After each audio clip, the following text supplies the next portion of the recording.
أعوذ بالله من الشيطان الرجيم بسم الله الرحمن الرحيم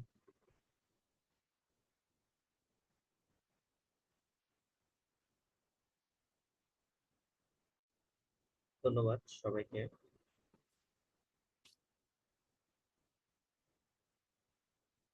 প্রিয় শিক্ষার্থী বন্ধুরা, আসসালামু আলাইকুম রহমতুল্লাহ। আপনাদের সামনে আমি হাজির হয়েছি আহ, হিসাব বিজ্ঞান বিষয় নিয়ে কিছু কথা বলার জন্য।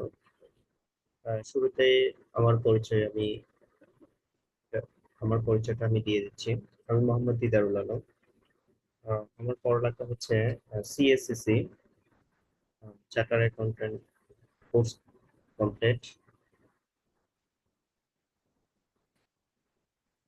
MBA accounting, DIB, IBTRA, Islami bank, research and training academy, EAIB, institute of bankers of Bangladesh. Professionally আমি একজন ব্যাংকার। আমি আপনাদেরকে হিসাব বিজ্ঞান বিষয়ে কিছু ধারণা এবং কিছু প্র্যাকটিক্যাল নলেজ শেয়ার করার জন্য আমি এই ভিডিওটা করতেছি। এটা আমাদের প্রথম ভিডিও। আহ, সম্প্রতি দেখা যাচ্ছে যে আমাদের যারা কমার্স ব্যাকগ্রাউন্ডের স্টুডেন্টরা আছেন তারা আহ, হয়তো হিসাব বিজ্ঞানের বিষয়টা আসলে খুব সহজভাবে কিভাবে শিখবেন এই ওয়েটা খুঁজে পাচ্ছেন না। তো আল্লাহর দরবারে শুকরিয়া যে আমি কিভাবে হিসাব বিজ্ঞানটা আপনারা সহজ উপায়ে শিখবেন এবং কিভাবে করবেন, থিওরিটিক্যাল এবং প্র্যাকটিক্যাল এই দুইটা সংমিশ্রণে আমরা আস্তে আস্তে ক্লাসগুলো নিতে থাকবো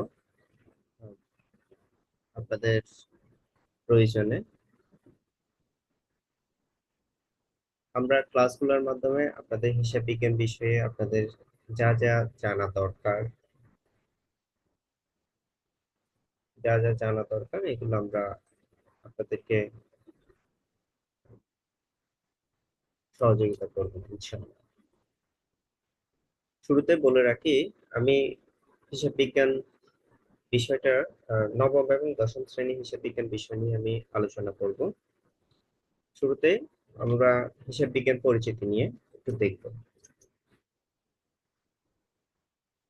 আমরা এখানে দেখতে পাচ্ছি হিসাব বিজ্ঞান কি।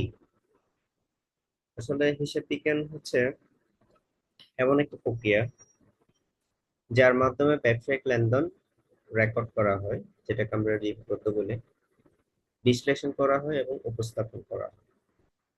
আমরা যদি আরো বৃহত্তর যদি আমরা এটা বলি যে হিসাব বিজ্ঞান হলো এমন একটি প্রক্রিয়া যার মাধ্যমে প্রতিটি লেনদেন আহ, বৈজ্ঞানিক উপায়ে লিপিবদ্ধ করা হয়, বিশ্লেষণ করা হয় এবং বছর শেষে আহ, প্রতিষ্ঠানের আর্থিক অবস্থা নির্ণয় করা হয়, তাকে হিসাব বিজ্ঞান বলা হয়।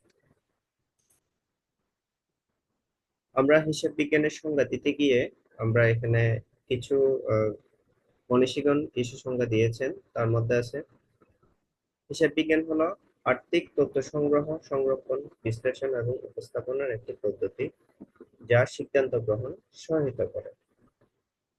সিদ্ধান্ত গ্রহণে এখানে সহায়তা করে বলতে এখানে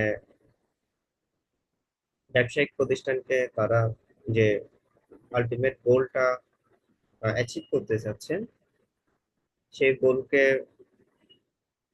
কিভাবে তারা অ্যাচিভ করবেন সেই মিশন নিয়ে তারা সিদ্ধান্ত গ্রহণ করবে। এরপর আমরা দেখব হিসাব বিজ্ঞান কেন গুরুত্বপূর্ণ। আসলে হিসাব বিজ্ঞান সবার কাছে গুরুত্বপূর্ণ। ব্যবসায়িক সিদ্ধান্ত গ্রহণে সহায়তা করে, লাভ ক্ষতির হিসাব নিরূপণ করে, সম্পদ এবং দায়ের বোঝা নির্ণয় করে, কর নির্ধারণ করে এবং বিনিয়োগকারীর আস্থা অর্জন করে। এই কয়েকটা বিষয় আমি আপনাদের সামনে একটু তুলে ধরতেছি। ব্যবসায়িক সিদ্ধান্ত গ্রহণের সহায়তা, আমাদের দেশে বিদেশে যেসব ব্যবসায়ীগণ আছেন তারা আসলে হিসাব বিজ্ঞান তাদের প্রতিটা লেনদেনের পুঙ্খানুপুঙ্খানুভাবে লিপিবদ্ধ করার ফলে একটা বছর শেষে তাদের প্রতিষ্ঠানের আর্থিক অবস্থা আহ, নির্ণয় করা যায়। সেটা বছর শেষে হোক অথবা একদিন হোক অথবা 1 মাসের হোক অথবা 3 মাসের হোক অথবা 6 মাসের হোক, তারা তাদের ব্যবসায়িক লাভ লোকসান গুলো তারা হিসাব করে দেখা যায় যে তারা কি ব্যবসাটা পরিচালনা করবে নাকি ব্যবসাটা বন্ধ করে দেবে। যদি লস হয় তাহলে ব্যবসাটা অফ করে দিবে, আর যদি লাভ হয় তাহলে ব্যবসাটা কন্টিনিউ করবে। এখানে লাভ ক্ষতি হিসাব নিরূপণে এখানেও আছে যে আমরা এখানে কোনো প্রতিষ্ঠানে যদি খরচের চাইতে যদি আপনার ইনকাম হচ্ছে আয়ের চাইতে যদি ব্যয় বেশি হয়, তাহলে সে তার ব্যবসা প্রতিষ্ঠানটা কন্টিনিউ করবে না। তারা অবশ্যই তার ব্যবসা প্রতিষ্ঠান বন্ধ করে দিবে। সম্পদ এবং দায়ের বোঝায়। সম্পদ এবং দায়, সম্পদ বলতে এখানে বোঝাচ্ছে যে একটা প্রতিষ্ঠানের যতটুকু সম্পত্তি দিয়ে তার দায়কে মিটানো যায়। সাপোজ মনে করেন আহ, একটা কোম্পানির 100 কোটি টাকা সম্পত্তি আছে, তার দায় আছে 50 কোটি টাকা, তাহলে সে তার দায় পরিশোধ করার সক্ষমতা রাখে। আর যদি একটা কোম্পানির সম্পদ আছে 100 কোটি, তার দায় যদি 150 কোটি হয়, তাহলে সে কোম্পানি কখনো তার কাঙ্ক্ষিত লক্ষ্য পৌঁছাতে পারবে না, এবং সে কোম্পানি কখনো অদূর ভবিষ্যতে তার সাস্টেনেবল যেটা বিজনেস করার সেটা করতে পারবে না। তো এখানে দায় এবং সম্পদের যে একটা ইকুইটি দেখা যায়, ব্যালেন্সিং, সেটা আমরা হিসাব বিজ্ঞানের মাধ্যমে করতে পারি। কর নির্ধারণ, ট্যাক্স, ট্যাক্স ক্যালকুলেশনের ক্ষেত্রে অবশ্যই হিসাব বিজ্ঞান গুরুত্বপূর্ণ ভূমিকা পালন করে। যেমন বিভিন্ন প্রতিষ্ঠান এবং ব্যক্তি পর্যায়ে যারা ইনকাম করেন তাদের ইনকামের একটা নির্দিষ্ট পরিমাণ গভর্নমেন্টকে ট্যাক্স পারপাস দিয়ে দেওয়া হয়। প্লাস বিভিন্ন প্রতিষ্ঠান এবং দেশি এবং বিদেশি প্রতিষ্ঠানগুলো তাদের একটা আয়ের নির্দিষ্ট অংশ গভর্নমেন্টকে ট্যাক্স হিসেবে দিয়ে থাকে। তো এই ট্যাক্সটা ক্যালকুলেশনের জন্য আহ, হিসাব বিজ্ঞান আহ, যথেষ্ট ভূমিকা পালন করে। তারপর আছে বিনিয়োগকারী রাস্তা অর্জন। এখানে বিনিয়োগকারী রাস্তা অর্জন বলতে এখানে কোনো একটা বিনিয়োগ করতে গেলে বিভিন্ন বিষয় মাথায় রেখে তারপর বিনিয়োগের আসলে সেটা ওই এরিয়া বা এলাকা অথবা দেশের মধ্যে বিনিয়োগ করবে কিনা, আর একটা পোর্টফোলিও একটা গ্যালেন্স, যেটা আমরা এক্সিকিউটিভ সামারি বলি। এই এক্সিকিউটিভ সামারিটা আসলে ওখানে সবকিছু লেখা থাকে যে একজন বিনিয়োগকারী যে আসলে ওই প্রজেক্টে বিনিয়োগ করবেন কিনা। উনি উনি যদি বিনিয়োগ করতে চায়, ওনার যদি রেট অফ রিটার্ন ভালো থাকে, যদি এখানে যে প্রপোজড ব্যালেন্স শিট যেগুলো করা হয়, প্রপোজড ব্যালেন্স শিট গুলো যদি ভালো থাকে, তাহলে এখানে বিনিয়োগকারীরা আহ, ভালো আস্থা অর্জন করতে পারে এবং সেখানে ভালো বিনিয়োগ হয়। ভালো বিনিয়োগ হলে সেখানে কর্মসংস্থানের সুযোগ সৃষ্টি হয়। এবার আসুন আমরা দেখব হিসাব বিজ্ঞানের উদ্দেশ্য। হিসাব বিজ্ঞানের উদ্দেশ্য হচ্ছে আর্থিক তথ্য রেকর্ড করা। আর্থিক তথ্য বলতে এখানে যে লেনদেনগুলো অর্থের অর্থের মাপকাঠিতে পরিমাপযোগ্য, সেগুলোকে আহ, একটা নির্দিষ্ট বইয়ে এবং নির্দিষ্ট নিয়মে বৈজ্ঞানিক পদ্ধতিতে লিপিবদ্ধ করে রাখা, যাতে যে কোনো সময় ওই রেকর্ড গুলো যাতে পাওয়া যায়। লাভ ক্ষতি নিরূপণ করা, কোনো ব্যবসা বা প্রতিষ্ঠানে লাভ ক্ষতি নিরূপণ নির্ণয় করা হয়। আর্থিক প্রতিবেদন প্রস্তুত, বছর শেষে আহ, আর্থিক প্রতিবেদন প্রস্তুত করতে এখানে আমরা ব্যালেন্স শিটকে বোঝাচ্ছি। আর্থিক প্রতিবেদনে দেখা যায় যে তার লাইবিলিটি এবং অ্যাসেট লাইবিলিটি ঠিক আছে কিনা, তার প্রফিট কতটুকু হয়েছে, তারপর মূলধন এবং শেয়ারের পরিমাণ কত আছে। এই বিষয়ে আর্থিক প্রতিবেদনগুলো প্রস্তুত করা হয় হিসাব বিজ্ঞানের মাধ্যমে, যেটাকে আমরা ফাইন্যান্সিয়াল পজিশন অথবা ব্যালেন্স শিট বলে থাকি। সিদ্ধান্ত গ্রহণে সহায়তা, হিসাব বিজ্ঞানের আরেকটা মূল উদ্দেশ্য হচ্ছে সিদ্ধান্ত গ্রহণে সহায়তা। কোনো ব্যবসায়িক প্রতিষ্ঠানে তারা কিভাবে সিদ্ধান্ত নেবে সেটা হিসাব বিজ্ঞান আসলে খুব সহায়তা করে, যে তাদের বিভিন্ন প্রজেক্ট গুলা আসলে কিভাবে পরিচালনা করবে, ওখানে লাভ লসের একটা ব্যাপার স্যাপার আছে। এ বিষয়ে হিসাব বিজ্ঞান সিদ্ধান্ত গ্রহণে সহায়তা করে। এবার আসুন আমরা দেখব হিসাব বিজ্ঞানের ব্যবহারকারী কারা। হিসাব বিজ্ঞানের ব্যবহারকারী এখানে ব্যবসায়ী প্রধানত, দ্বিতীয়ত বিনিয়োগকারী, তৃতীয়ত ব্যাংক এবং ঋণদাতা প্রতিষ্ঠানগুলো, সরকার এবং ট্যাক্স অফিস, এনবিআর যেটাকে আমরা বলি, তারপর হচ্ছে সাধারণ কর্মচারী এবং জনগণ, তারা হিসাব বিজ্ঞানের ব্যবহার করে থাকেন। এবার আসুন আমরা দেখবো হিসাব বিজ্ঞান পড়ে আসলে ভবিষ্যতে কি হওয়া যায়। হিসাব বিজ্ঞান কিন্তু একটা পেশা।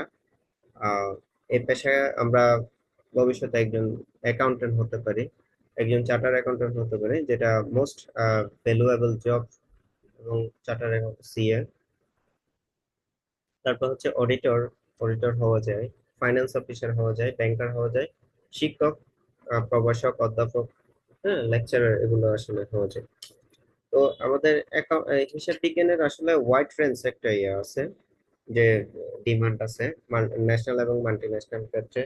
আহ, আমরা আন্তর্জাতিক পর্যায়ে দেখা যায় আমাদের বাইরের দেশে, যেটাকে আমরা বাংলাদেশে সিএ বলি, সেটাকে বাইরের দেশে সিফা বলা হয়, সার্টিফাইড সিপিএ বলা হয়, সার্টিফাইড পাবলিক অ্যাকাউন্টেন্ট। তারপর সিফা আছে, এসএসসি আছে। এইসব বড় বড় ডিগ্রি গুলো কিন্তু অ্যাকাউন্টিং পড়ার মাধ্যমে নিয়ে থাকে আর কি। এবার আসুন আমরা দেখব হিসাব সমীকরণ কি। হিসাব সমীকরণ হচ্ছে asset equal to liability plus owner security. এটা হচ্ছে হিসাব বিজ্ঞানের মূল সমীকরণ হচ্ছে এটা, যে একটা প্রতিষ্ঠান অথবা ব্যক্তির তার সম্পদ যতটুকু থাকবে, লায়াবিলিটি এবং মালিকানা সত্ত্ব তার সমান থাকবে, এর বেশি পাওয়া যাবে না। তাহলে এখানে দেখা যায় কি, এখানে আমরা একটু বিশ্লেষণ করে দেখি। অ্যাসেট এখানে এ দ্বারা বোঝাচ্ছে সম্পদ, এ দ্বারা বোঝাচ্ছে সম্পদ, এল দ্বারা বোঝাচ্ছে দায় লাইবিলিটি, আর ওই বলতে যেটাকে বোঝায় ওনার্স ইকুইটি, মালিকানা শর্ত অথবা মালিকানা অধিকার। অর্থাৎ প্রতিষ্ঠানের মোট সম্পদ এবং মোট সম্পদ সমান, এর দায় ও মালিকের মূলধনের যোগফল সমান হবে। এবার আসুন আমরা দেখি যে হিসাব বিজ্ঞানের জনককে, আসলে হিসাব বিজ্ঞান কে লিখছেন। হিসাব বিজ্ঞানের জনক হচ্ছেন আহ লুকা প্যাসিওলি ভদ্রলোক। তিনি 1994 সালে দ্বৈত হিসাব পদ্ধতি, যেটাকে আমরা ডাবল এন্ট্রি সিস্টেম বলে থাকি, তিনি হিসাব বিজ্ঞানের জনক হিসেবে পরিচিত। এবং তিনি তিনি ছিলেন একজন প্রখ্যাত গণিতবিদ। তার একটা বই আছে, বইটির নাম হচ্ছে সুষমা দি অ্যারিথমেটিকা জিওমেট্রিকা প্রফেশনাল এবং প্রফেশনালিটি। এই বইয়ের মাধ্যমে তিনি তার একটা চ্যাপ্টারে ডাবল এন্ট্রি সিস্টেমে, ডাবল এন্ট্রি, যে প্রতিটা লেনদেনের যে একটা দুইটা পক্ষ থাকে, ওই দুইটা পক্ষকে বলা হয় ডাবল এন্ট্রি, দুইটা সত্তা থাকে। তো এই বইয়ের মাধ্যমে উনি আহ, পুরো হিসাব বিজ্ঞানকে উনি এখানে তুলে ধরেছেন। পরবর্তীতে আরো বৈজ্ঞানিক ভাবে হিসাব বিজ্ঞানের আরো অনেকগুলো শাখা প্রশাখা বের হয়েছে। তো হিসাব বিজ্ঞানের মূল জনক হচ্ছেন লুকা প্যাসিওলি। এটা আমাদের মনে রাখতে হবে, এবং যারা ক্লাস 9, 10 এবং ইন্টারের স্টুডেন্ট আছেন, তারাও তাদের 90-এর দিকের মধ্যে এটা আসে।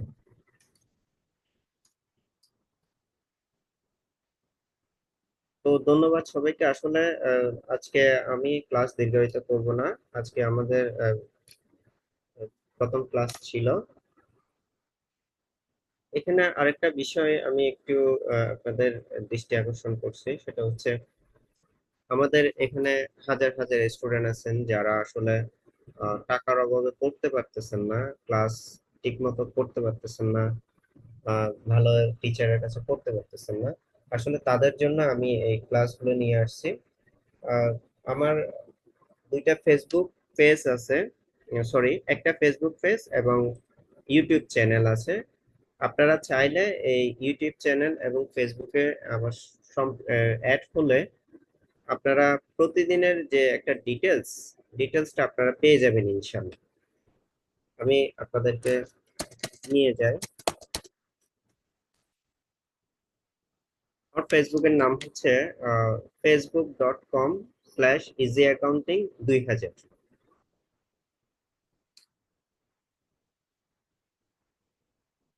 আপনারা এখানে গেলে আপনাদের প্রতিদিনের ভিডিওগুলো আমি যে ক্লাসগুলো নিব, ক্লাসের ভিডিওগুলো আমি এই পেজের মধ্যে আপলোড করব আপনাদের জন্য।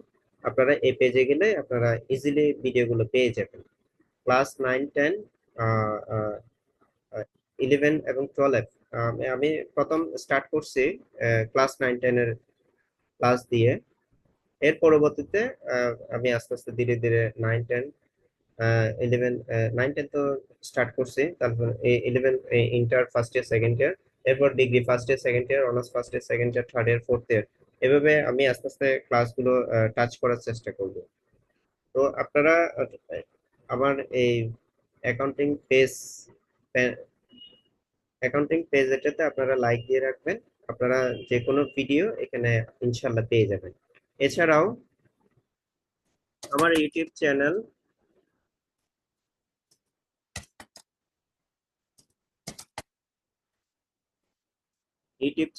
ইজি অ্যাকাউন্টিং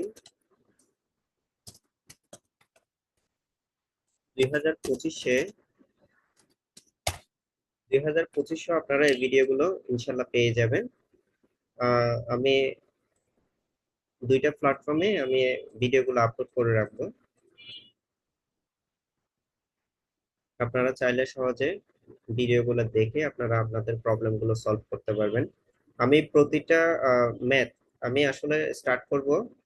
আহ, প্রতিটা আহ, প্রতিটা ম্যাথ কিভাবে সহজে করা যায় এবং বোঝানো যায় ওভাবে আমি চেষ্টা করব আপনাদেরকে।